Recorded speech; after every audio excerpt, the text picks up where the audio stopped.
So hi everybody, I'm here with Štěpán Ježek from the Bennewitz Quartet, and a little bit of background here. This is the second time that they're coming to Music and Beyond, and I can tell you the very first time I heard them, I heard magnificent things through their recordings and online, but I'd never heard them live. But I invited them to come and play, which I don't often do unless I've heard somebody live. But I liked what I heard so much that I brought them in.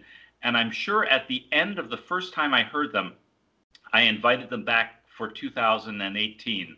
I thought it was just such fabulous playing, so beautifully homogeneous, and a great approach to this European repertoire. They played Schubert magnificently. They played some Czech repertoire absolutely I felt with a really great style and blend and sound.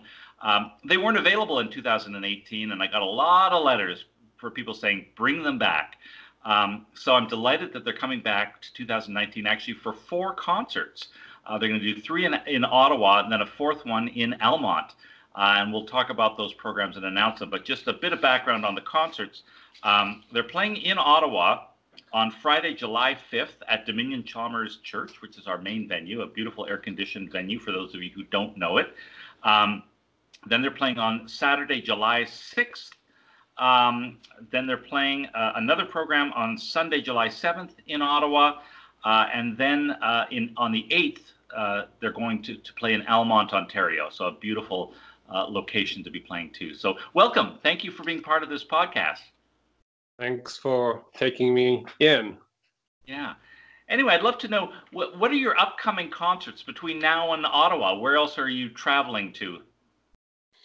Well, the main thing is actually coming in a few days, because we are going to appear on the Prague Spring Festival, so in our home city. And it's going to be a kind of interesting program because it will mainly spin around Martinu. We'll play his 3rd quartet, and we'll play something which is called Fantasie for theremin, oboe, piano, and string quartet. So it's a septet altogether. And there is this very exotic theremin instrument being in it. I don't know if you are familiar with it. That's this kind of instrument which has evolved from an alarm system that has been developed for Lenin in Russia, which reacted to motion and it made sounds. And out of this originally alarm system, theremin created this music instrument which you play by not touching it, just sort of doing this magic around it. So that's really fantastic to look at and to listen, because it sounds almost like human voice. So we're going to play this Fantasy, and then one more Czech contemporary piece composed for the same cast. So it's all, as I said, it's about Martinu and some context of it, etc. And that's going to happen in just a few days on the 24th. And then we still have some more concerts in Europe, traveling just there and back and so on. But it's actually approaching that very soon we will hop on a plane and come over to Ottawa. Excellent. Well, looking forward to it. Well, let's back up the conversation a little bit. I'd love to hear the history of the quartet, how you guys got together and how you decided to really take that plunge for the very, very difficult task of forming a quartet and really taking all the time that it takes to get established before you can actually pay the rent. Well, yeah, it's funny that you ask this, because just today I spoke to a younger colleague of mine who was just asking the same questions. How can one approach this? And I myself working on my PhD, and this is basically part of what I'm trying to, somehow summarize for younger students. How can you form a quartet and go about this? Yeah, well, we've been very lucky. That's for sure. And I think everyone who is able to make living on a quartet or any other chamber music ensemble, for that matter, would say the same. I mean, we've been lucky in so many aspects. Now, what I see now is that, first of all, it was very good that we started still as students. That makes a big difference, because then we had a lot of time. We didn't have so much to take care about in terms of really being financially on our own. We were still supported by our parents, et cetera, et cetera. So we could afford to spend, dozens of hours just trying things out, practicing, rehearsing, etc. And so these years of a lot of work that has to be done, we could have afforded it. And then, of course, what was necessary, and it pretty much doesn't go without it today. We were lucky in a couple of competitions, so we won some of the competitions, and that helped us to get some acknowledgement and get the name a little bit out there. So the concerts started coming, and some cooperation with agencies started to happen. Without that, it's very difficult, because there is just so many young ensembles that do have prizes from competitions that if you don't have one, it's very tough to get around without that. So that was basically it from the practical point of view. But of course, there is much more to it, because there's this sort of social thing. How the members really can take each of us, how we can take the long-term stress, the long-term pressure on playing quality, on personal qualities that just one has to work on oneself to overcome weaknesses, anything that gets in the way. And people tend to say that string quartet is kind of a marriage. Well, yeah, it is, especially in those years when you really have to work every day in order to become a real ensemble.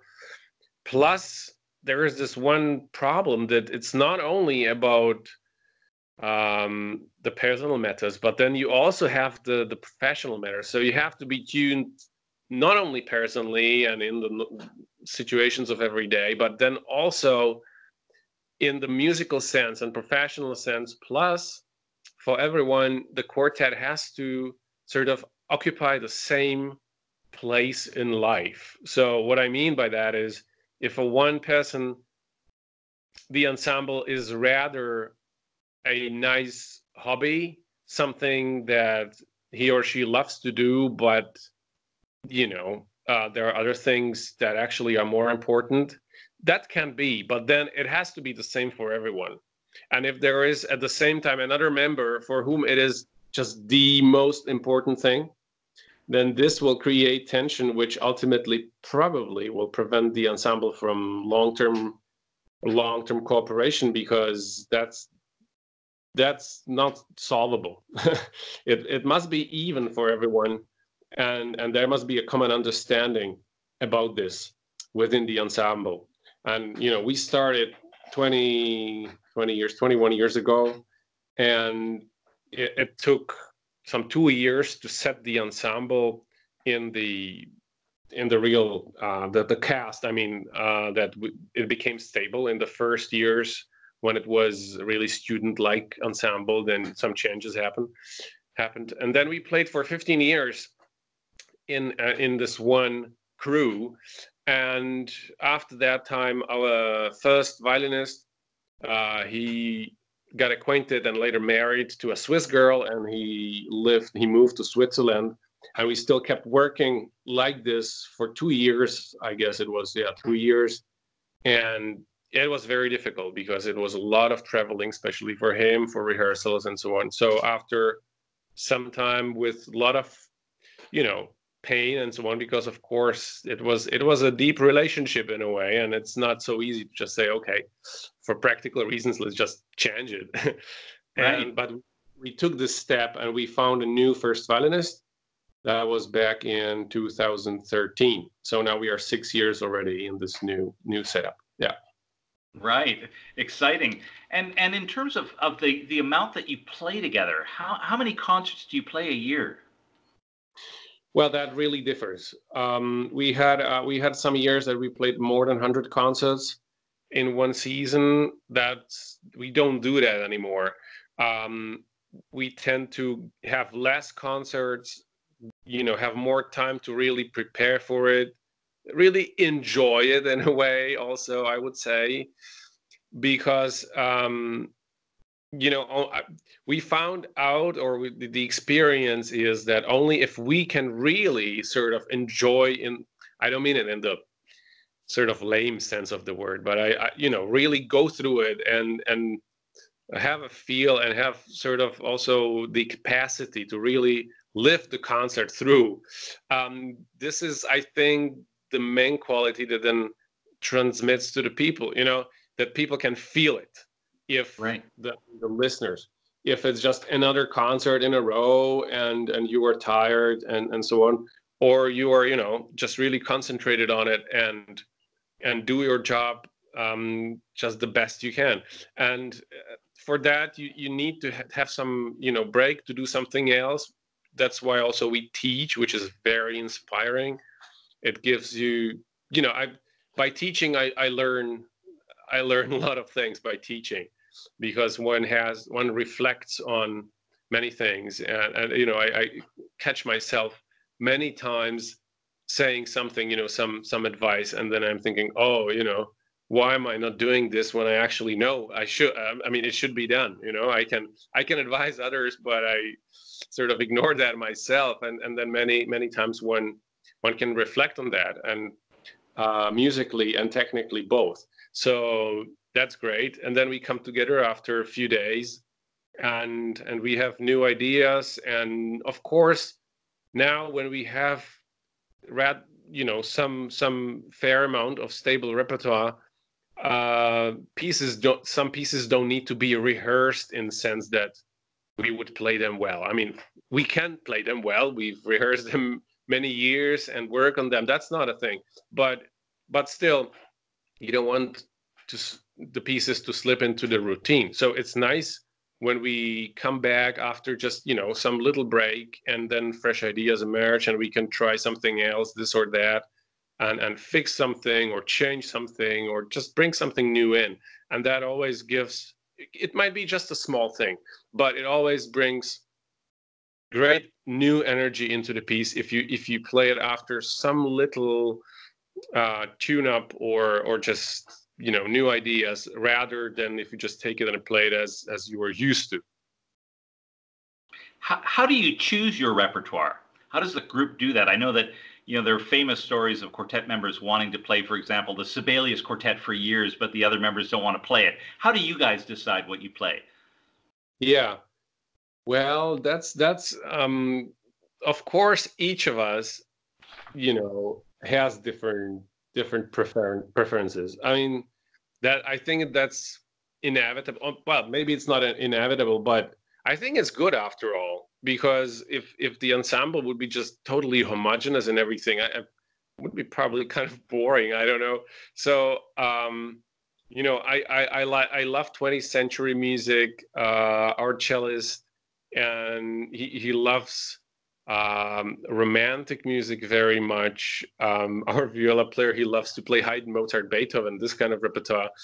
And our first violinist, he's just, I think he basically loves to play anything. I mean, except for some really harsh modern pieces. I don't think he enjoys those very much. But yeah, well, how we decide?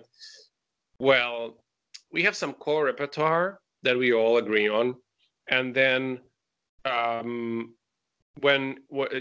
course, sometimes it's very pragmatic, because there is we have a chance for a concert that we would like to play, but there's some piece which actually performing this or that piece is a condition. So we are not only thinking, can we play this concert in terms of do we have time, or what are we doing in that date, but also can we and do we want to play this particular piece. And yeah, it didn't happen so many times that we would reject concert because of a repertoire, but it did happen a few times if it was something which we really didn't feel like that's our that's our cup of tea, or or put it better, I mean, if we didn't feel this is something that we feel we can actually say something to the audience, that's probably the decisive aspect. Then if we all feel that we can speak through the piece, that we know what we want to say and why we want to play that I guess is the most important part of the decision. When you get requested to play pieces, is it normally a modern piece, for example, to fit a theme or a composer, or what kinds of pieces do presenters request that you play? Well, it can very much differ. So like this year, everyone plays Beethoven, right? Because everyone's getting for 2020 big anniversary. So we are asked now, for instance, to play Beethoven, but of course we come with some offer and we say we can play these 3 pieces, and then we hear, yeah, that's great, but actually all these 3 are already occupied. Somebody else plays them. So can you suggest other 3 Beethoven quartets? And that is not so easy, just to throw in just some 3 Beethoven quartets that you don't happen to play in a certain time and just add them up, pile them up, because it's easy to do in sense that you are planning like 1.5, maybe sometimes 2 years ahead of time. And then you think, okay, well, in 2 years, I mean, we can play any Beethoven quartet, right? So what's the deal? But then you do this on one concert, and then somebody else, some other concert offer comes, and they say, well, actually, we would like to have Schubert octet. Can you do that? And then so you start thinking, so there's Schubert octet. Then 3 weeks after, there are 3 Beethovens that we didn't actually play yet. And then meanwhile, there's one concert completely somewhere else with the Theresienstadt composer repertoire. So how do we go about that? And then so it doesn't have to be necessarily some exotic piece or something, some first performance or anything like that. But it can be totally normal repertoire, but simply the combination of the scheduling can prove to be undoable, or at least very dangerous to delve into. Right. And what works are you doing for the Beethoven year? What's coming up for 2020? So we have one program where we play Opus 18, number 2 quartet, as from the Lobkowitz set, and then we do Opus 59, number 1 from the Razumovskys, and Opus 132, which is actually the very first late Beethoven that we did in 2003, I think it was, when we started with that. So that's the longest that we have spent with one of the late Beethovens, which we later played gradually all of them. But that's that. And then that is actually the thing that we've been invited to France, Orléans, where there's the complete Beethoven cycle being played by various quartets, and we have offered exactly this triptych, and they said, well, it's really wonderful, but all these are already occupied. So there we will do 18 number 5 plus Serioso, Opus 95, and then in the second half it will be 59/2, so another 3 Beethoven. So that's already 6. That's right. With other repertoire around, it's becoming then quite tough, of course. Wow. Have you played all of the Beethoven quartets in the history of the Bennewitz Quartet? Not yet. We are missing few. We are unfortunately, and I very much hope we will make up for it. We are still missing 18 number 1. We did not play all together 18 number 6, only in the very first with the very first members, which are no longer in the quartet. So right. I can't really count that one in. And we didn't play Opus 59 number 3. Other than that, we did all. Wow. No, 59 number 3 we didn't do. But other than that, we did all of them. Yeah. Wow, exciting. And how much repertoire would the quartet play in a year? Like how many different pieces? Yeah, it actually, it doesn't seem, but well, we always happen to study about 10 new pieces each season. It comes close to 10 new things. Okay. And all together, what we actually play, that's tough to answer for me. Right. Well, I would really have to count that. I have no idea in a way. So 10 new ones, and then you pull things that you've played in recent years that you know are going to come together much more quickly then. Is that?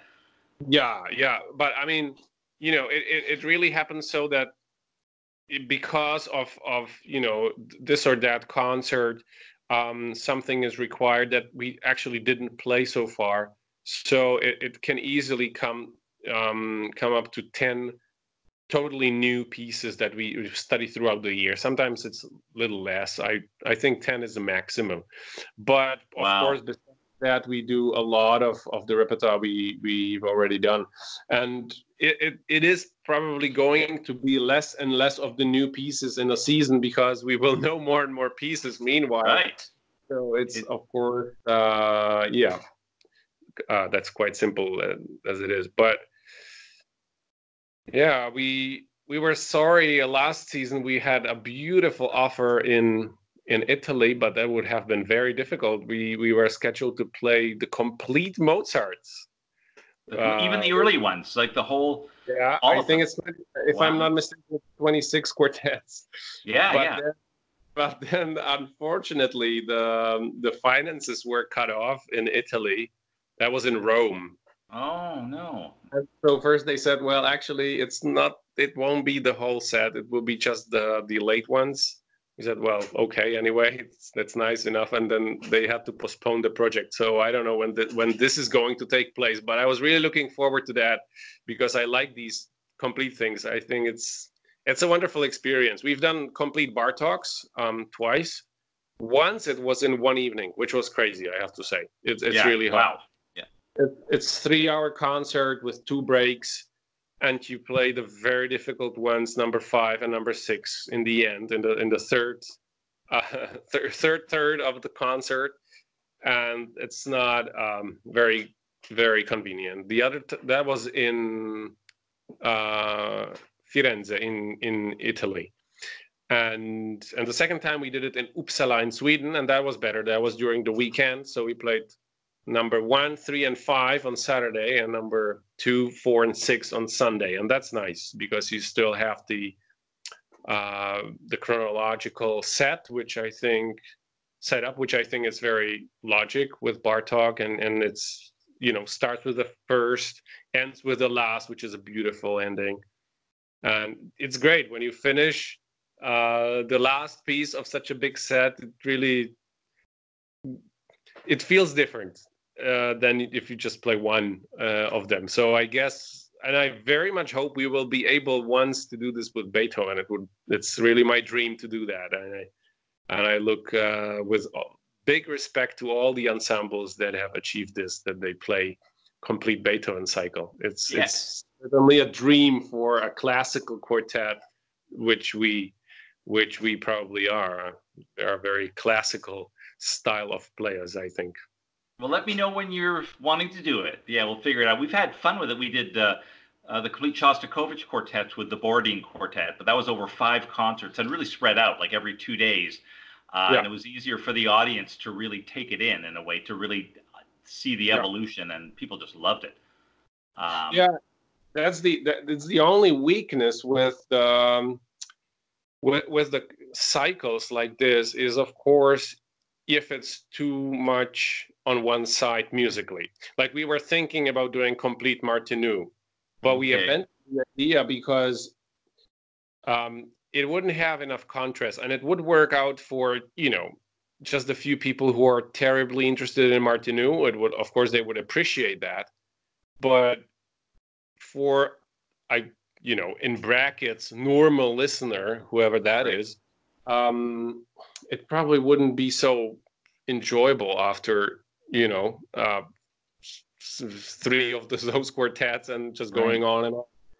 So, but with Beethoven, that's the thing. It's just the good point there is that you can always combine an early one, a middle one, and a late one, and you have a lot of variety within this, with just this one composer, you can really find a lot of variety and different styles and different expression, to such extent that it is not a problem to just concentrate on Beethoven.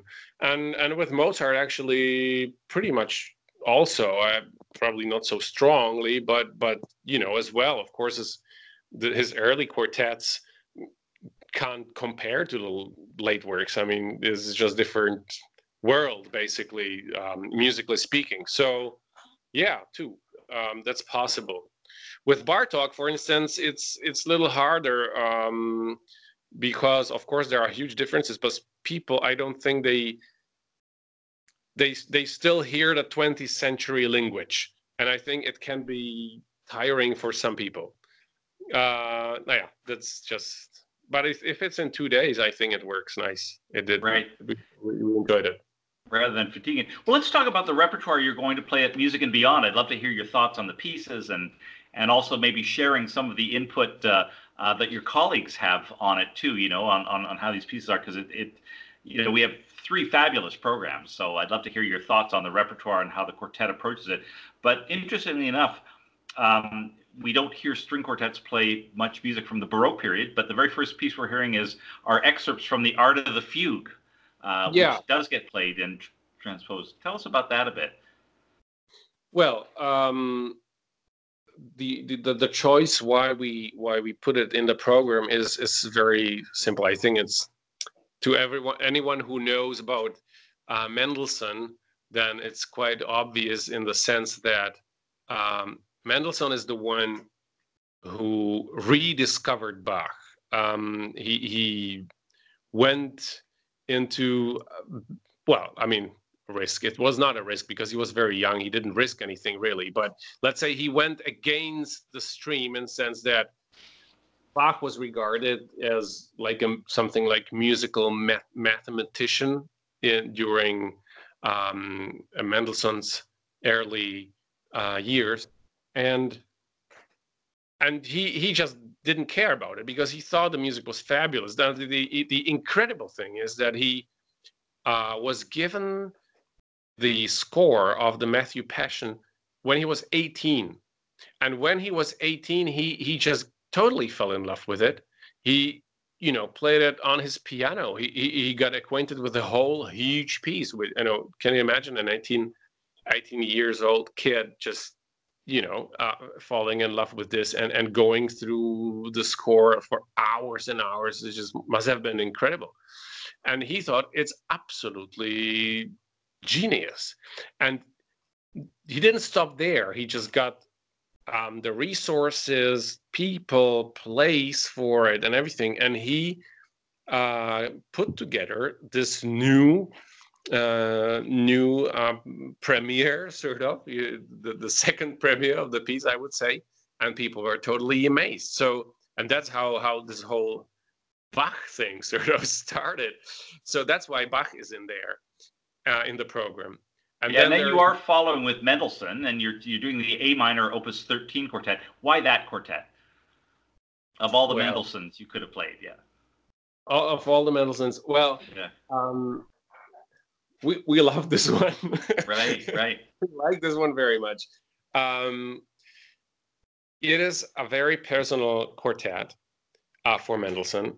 It has this quote of the song that he has written prior to the quartet for a young lady who lived in the same street as he did, and he was in love with her, and he wrote a song for her, basically explaining that he's in love with her, and the song is very beautiful, and he used the motive in this quartet. And at the same time, now I will just go a little bit ahead of myself. After the Mendelssohn, we play the 132 by Beethoven. Is that true? It's true. That's exactly it. Yeah. Yeah, I was just seeing you looking at the. I thought, like, just wanted to check. Yeah, make sure. Yeah. Yeah. And there were 2 huge influences on Mendelssohn. Then one was Bach, which I already mentioned, and the other one was Beethoven, and in particular the late quartets. And again, this young Mendelssohn, he must have been, in a true sense, a real rebel, because everyone believed that, towards the last years, Beethoven just got crazy, and you can't really take the music seriously, including his Mendelssohn's father, who very much believed that. And Mendelssohn just went again into it, went through the scores, and was profoundly touched by the music, especially by Opus 132. And so many themes, many details really reflect on that piece. Also, the key is the same, but that's the least important, I would say. But you can really hear some similarities. There are some moments that are completely similar, like Beethoven does the transition into the last movement is the same as in his Ninth Symphony. There's this recitativo. Mendelssohn uses the same recitativo in another spot in the quartet, but it really sounds very much alike. And the whole atmosphere of the first and last movement are very much alike to Beethoven's. And in the second movement, he uses a fugue, which of course might reflect on the Große Fuge, which is not in 132, but 133. And of course, it might reflect also on Bach, whom we play as a first piece. So that's how the whole program is constructed, I would say, that all the pieces sort of should come together and have a lot of interconnections. Yeah, well, it's great to hear, the thought process, and this is a program that is really thought out, that really ties together the same way maybe a great chef would put together an amazing meal, having all of the courses kind of interact. So it's fascinating. The next day, on the 6th, you're playing a program with Mozart, Martinu, and Dvorak. So you're playing Mozart's Dissonant Quartet. Do you play that pretty well every year? Is this a piece that you play quite regularly, or? We've played a lot of Dissonant Quartet. Yeah, we did it a lot. Mozart and Martinu, we tried to reflect on the fact that Martinu is a neoclassicist, so that's why this comes together. The Martinu, the third quartet, that is very much jazz oriented. That's after Martinu came to Paris, and he thought he is going to really discover his beloved Debussy. And then when he came there, he found out that Debussy is long, out of fashion, because you have to think that in that time, what was in vogue in Paris, it took, a couple of years before it actually reached this outskirts of our country, sort of 1,000 miles to the east. It wasn't so fast as it is today. So Martinu was all in love with Debussy, and he desperately wanted to go to Paris, which he managed to do. And just to discover that no one is interested in Debussy anymore, because there was Stravinsky and there was jazz coming from America, and all new things happening, and he was absolutely excited about it. So he wrote this experimental blues sort of colored quartet, and that's this. Well, Mozart. There's this funny story about the, but that's probably very well known. This funny story with the Dissonance Quartet, that it has been returned by one of the Italians. I think it was an Italian publisher who returned it back, that it has a lot of mistakes in it because they didn't believe Mozart can be serious about it. And there was actually published a corrected version of the piece in Vienna, which is very nice. Probably wasn't played. Have you ever played it, the corrected version? Just read through it? No, we didn't. No, I never seen it. I just know it has been actually really published out.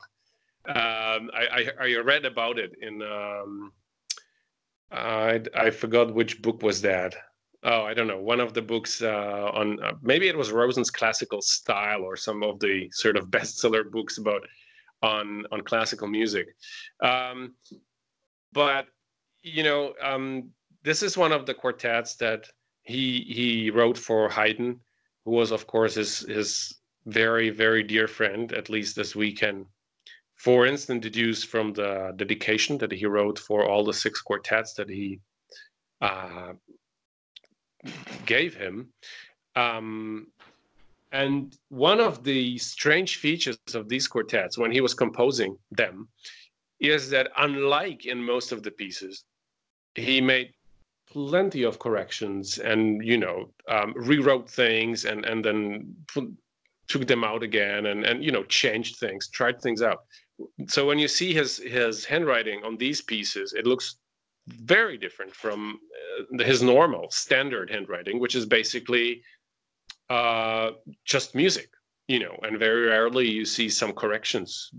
Probably maybe he just something, his hand slipped, so he had to write again. But here you see music going, then like big chunk portion of music being crossed out and then continues somewhere else on the paper. And then so he really wanted to make sure that he's giving Haydn something which, how can I say, I believe he wanted to make sure that it really is what he has in his mind, that it's not just let's try this, it's good, but he was looking for or trying to get the best out of it, the best expression, the best form. And well, because he was amazed by what Haydn was capable of doing, especially when the Opus 33 Haydn quartets came out and they played it together in Vienna, Haydn and Mozart, with Vanhal and Karl Dietrich von Dietersdorf. They had these quartet evenings that they played things together and were talking about their repertoire. And this essentially probably must have been a dream, because they played it, they didn't have to take care about is it successful with the publishers or audience or anybody. They just played it for themselves, and they must have had this insight of, they sort of looked into each other's kitchen, under the hands of the colleagues, and then they could, I imagine they must have been discussing a lot, like, how is this, how is that, how does that sound, was it a good idea? And this, it must have been a wonderful moment in music history.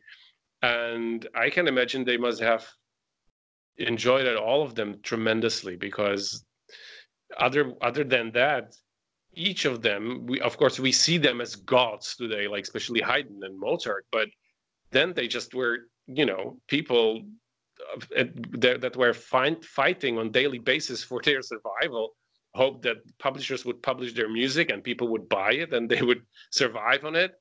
And it was nothing easy, so I think these moments must have been very liberating for them. Right. How incredible it would have been to. Yeah, just, I'm mentioning all this because if you think about this and how Mozart painstakingly worked on these quartets, it puts it even into a more sort of funny light to the vision of the publishers, that it's full of mistakes, because he probably took a lot of thinking process before he actually put the final shape to the famous slow introduction that is having these dissonances in it, and that's what caused such a havoc. Well, it's incredible. I mean, he pushed it about as far as he could have, didn't he? That introduction is so amazing. And at the same time, it's just, using totally normal harmony with appoggiaturas, which is just a normal feature for a composer of that time. It's just that the way he does it is not usual, and the dissonances that are coming in music are more strikingly coming through than usually, and that was enough for people to get totally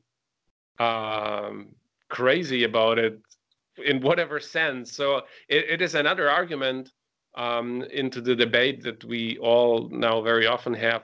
What were the ears what ears did listen to music then and what ears are listening to music today? And that's a very tough question, because of course it raises another question, which is how can you address people with music which is 200 or 300 years old or whatever years old, and when their ears are totally different, and how you present it so that it's still, you still do justice to the music composed at some point, but it also is understandable and interesting to today's listeners. I mean, this is something which is hard to resolve, I think. As a group, how much time do you spend kind of looking back historically? I mean, there are books, Leopold Mozart, for example, on performance practice. Do you spend a lot of time kind of looking at trying to understand how these things might have been played in Mozart's day? Yes, we definitely try to be aware of it, let's say, or still bring it up when we rehearse. But you know, there's this wonderful expression. I don't know if it works in English really. We call it now informed performance. Would you use that? Sure. Yeah, absolutely. Historically informed performance, something like this. It's in Czech. Now, I find it a little bit funny because I think every performance, if it's good, should be somehow informed, shouldn't it? I mean, why should that apply to, let's say, classical and then Baroque music or Renaissance music or whatever, and shouldn't apply to Romantic music or any for that matter? Yeah, I think when one plays music, one should like to understand what the piece is about. What is it that the composer wants to say, and what the message is. I know there's one very nice point.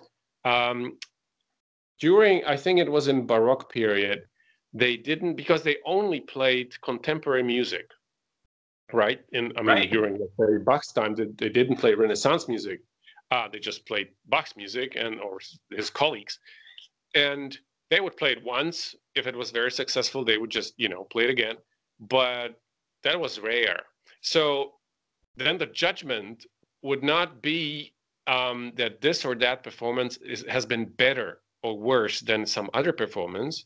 They would simply say, well, I did understand the piece, or I did not understand the piece.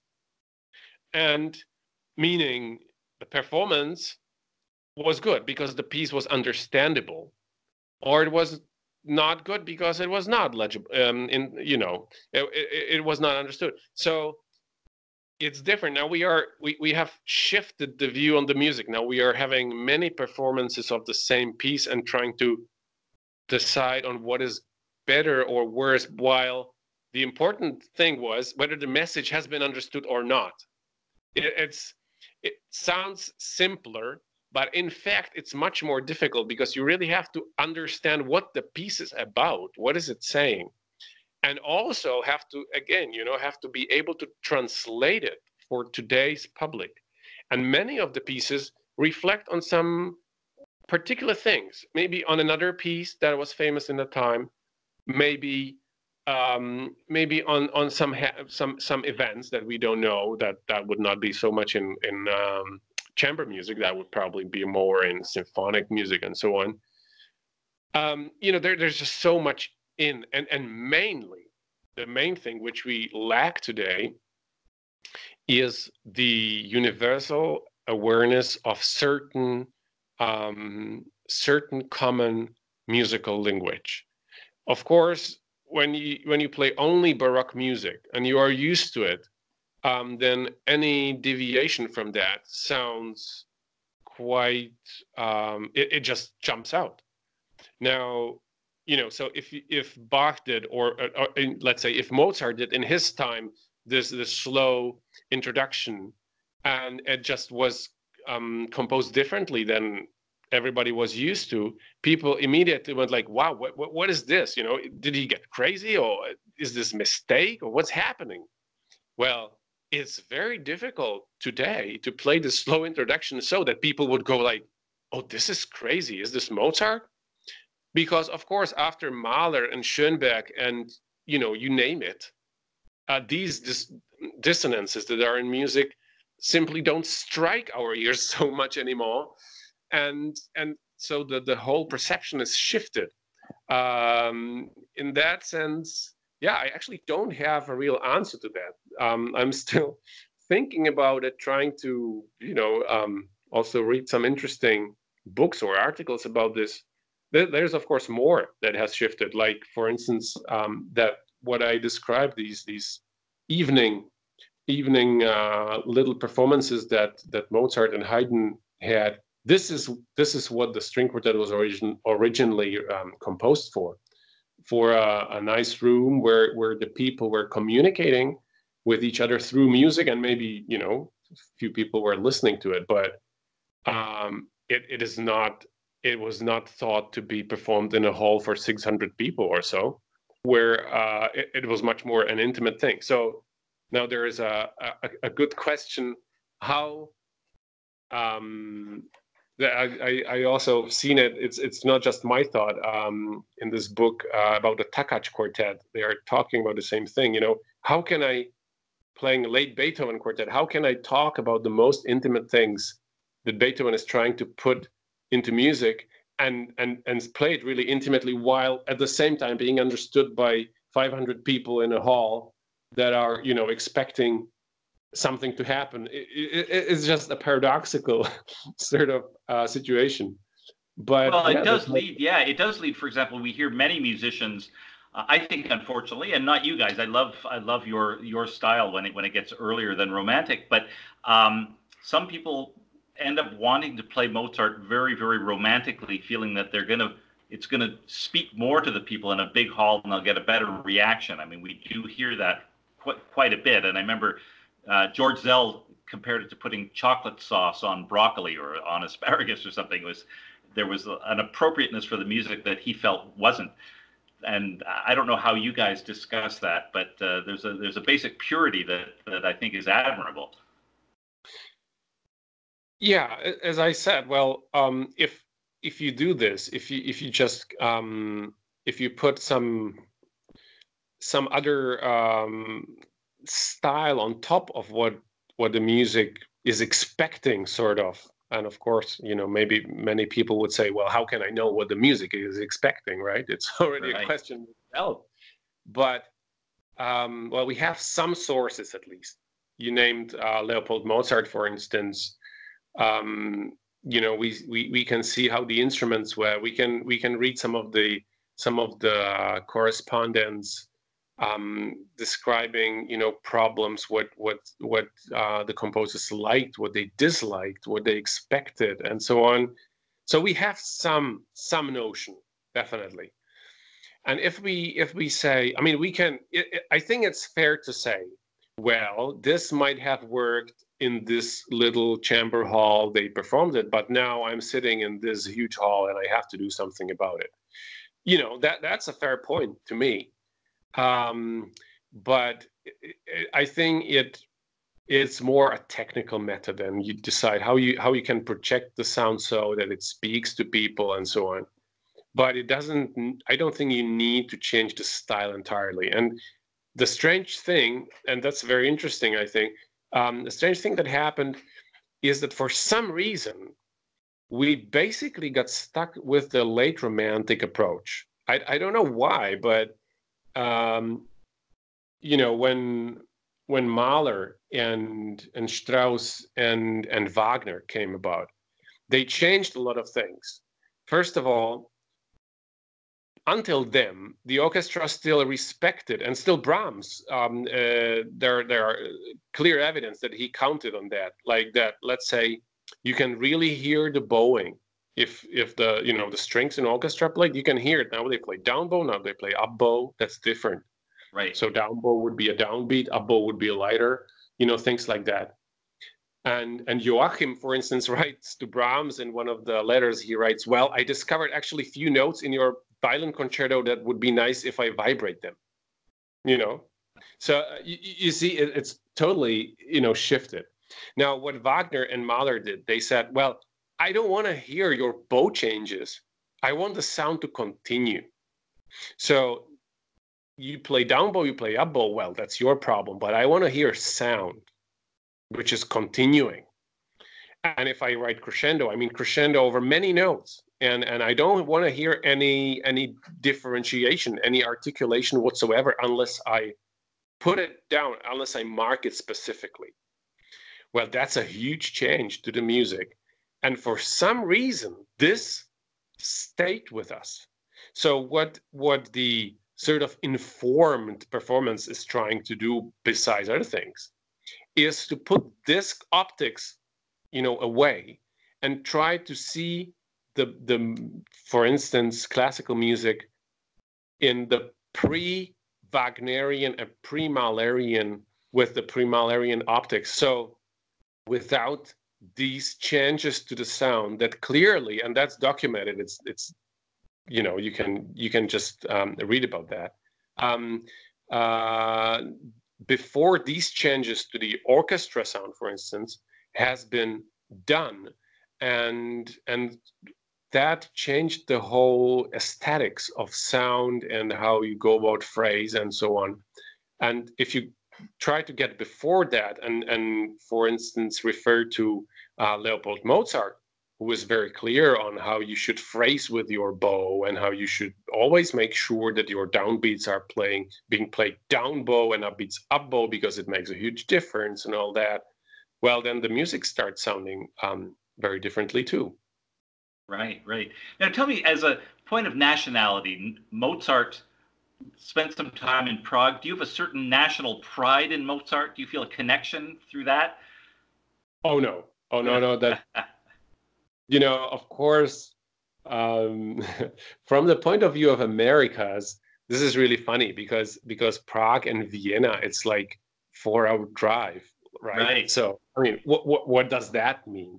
But at the same time, Europe is of course funny in this way that already like Vienna and Salzburg, if they would, citizens of both of these cities would probably feel that it's like a different world, So to say that Mozart actually belongs to Czech music, they would probably stone us to death or something, the Austrians. That wouldn't really work.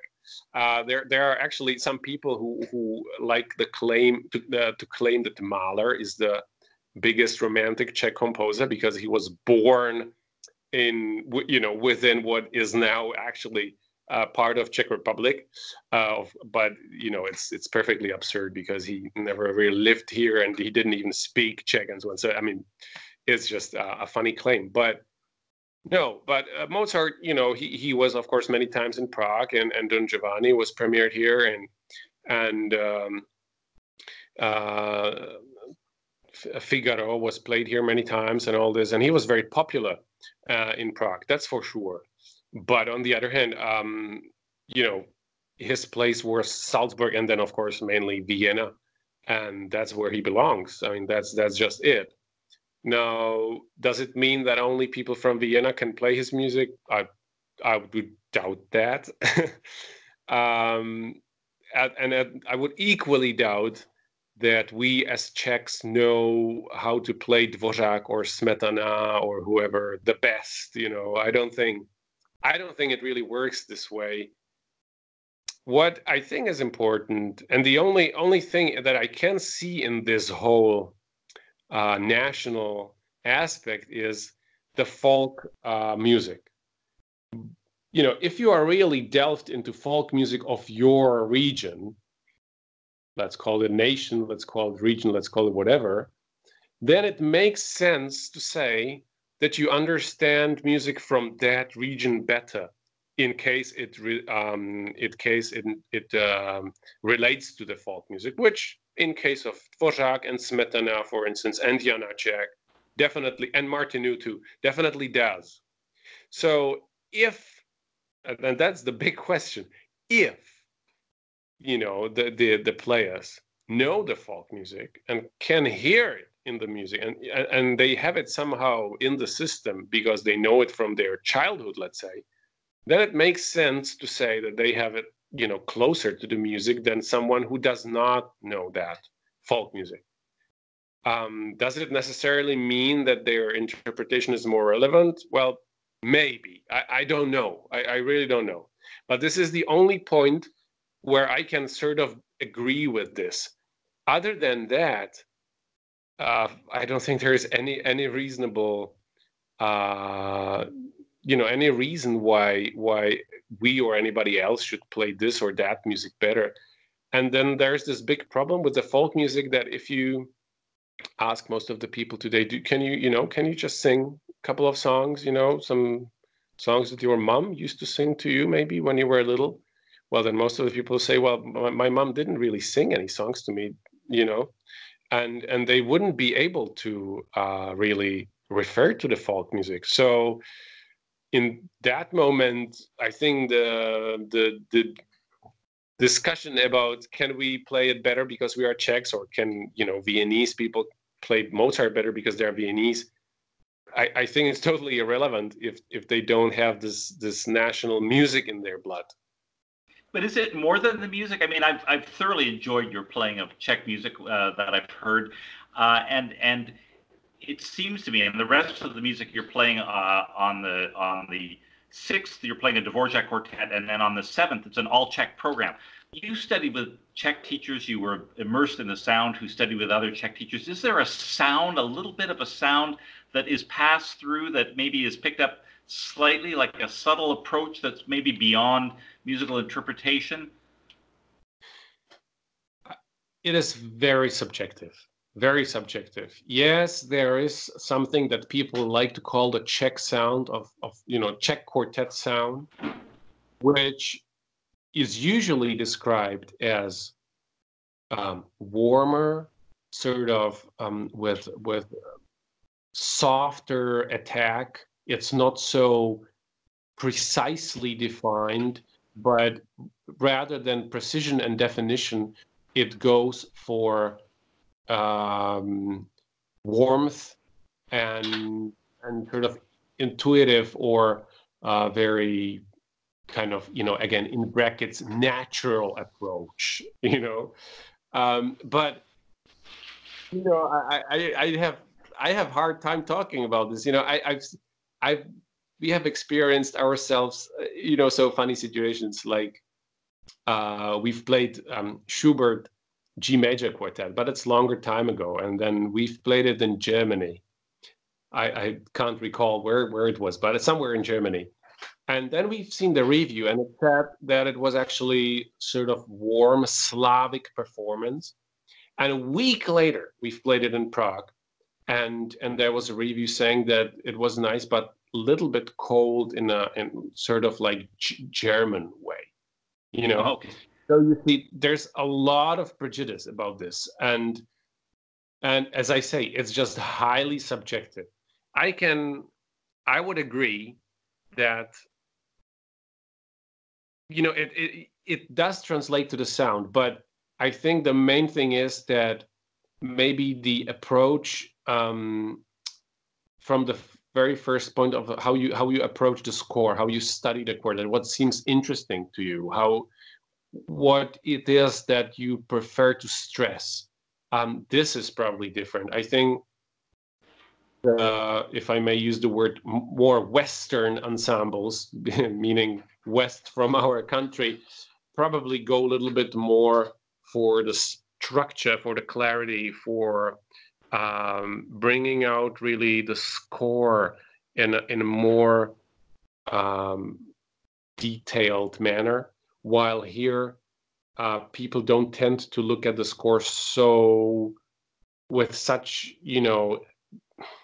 detailed optics, and take it a little bit more like, what kind of, let's say with a wider stroke, I would say, a little more in a generous sort of way, if I should use a positive word, or maybe some other people would say a little more sloppy way. It just, you can put it many ways. It just depends on what side of a barricade you currently stay. And so you can call it more generous. You can call it a little bit more sloppy. You can call the other way more refined and finer, perhaps, in a way. but you can also call it colder and more you know, it's just so many ways you can approach this. So it's difficult for me, and also for a very simple reason.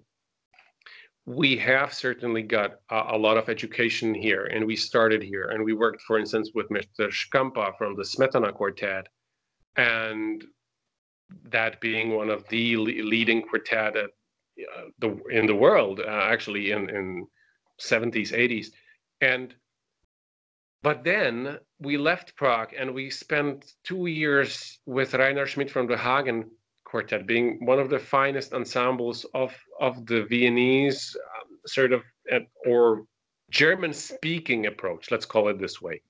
And then we studied with Walter Levin, who was a diehard, who was a diehard guy exactly in this approach. He just wanted score, score, score, score, and score. Nothing else mattered to him. He said, I see this written down here, I don't hear it. And we said, like, well, but maybe this atmosphere, maybe. Oh, why are you talking about, guys? I see forte. You don't play forte, just play it. For him, It was just what's written down, I want to hear. Any atmosphere, I don't see any atmosphere written down here. I want to hear what's written down. And that is very different from what you can find here in Prague. It's much more somewhere in the air. It's not so much about exactly what's written, because and of course both ways have its point. You can always say, yeah, of course you can't take it all so serious. It's after all, it's about the expression, right? Well, yeah, but at the same time, it's very easy to go a little bit too far with this and start being sloppy about it. Both is right. We are all trying to find some good balance, I would say. Well, I guess that's why recording with a good producer is helpful, because a good producer will remind you from time to time that something is written that maybe you're missing. Do you enjoy recording? Does the quartet enjoy the process of recording? Sometimes, yes. Sometimes no. It depends. It's difficult. Well, all these recordings, yeah. Well, I think recording is probably just one little stop on the way, or I think it should be that way actually, because we develop with the pieces we play, and the pieces are being developed. We develop, and then we record something, and then after half a year we already play it slightly different. And when I hear our recording 2 years old, I think, well, it's okay, but we know better now. And that doesn't mean that the recording's bad. I mean, it just means that, and I'm very happy to say that we are still developing, and we didn't just we didn't come to a conclusion that we play well enough, so let's keep it that way or something. We are very well aware of the fact that it's never sort of like definitive or good enough or whatever. It just has to develop, and otherwise it won't be alive. It's the only way to keep things alive is that you still keep developing them and then trying to find some new ways and new inspirations. That's just how it is. Right. Now, I know it's late where you are, so I won't take up much of your time. I just wanted to encourage everybody. I totally love the Bennewitz Quartet, the whole approach to music making. As you can see, there's a lot of passion and a lot of intelligence, and it's really trying to coax out the most beautiful aspects of the music, and a blend that really is second to none. I've really enjoyed this group, so I hope you come and hear them at 4 concerts in the Ottawa area from the 5th of July to the 8th of July. So Štěpán Ježek, thank you so much for taking the time. And I could go on for hours, but I know you've got to get some rest. So really looking forward to seeing all of you and hearing you play again. Well, thank you for having me on, and we are really excited to come again. Big thanks for the re-invitation, because the re-invitation is always special. I have to say, this is something I really learned. One thing is to be invited, but completely other matter is to be re-invited, because that means much more, because that people really enjoyed that, and that something worked out very well. And that's actually a big encouragement for our work, that that people did enjoy it, and then something has been really transmitted, understood, and so forth. So yeah, thank you very much, and we are very much looking forward to come again. Okay, well, looking forward to hearing you. Thanks so much. Bye-bye. Bye. If you've enjoyed this podcast, we have many more coming up. Just click subscribe and we'll notify you when we do a new one. Thanks so much for watching.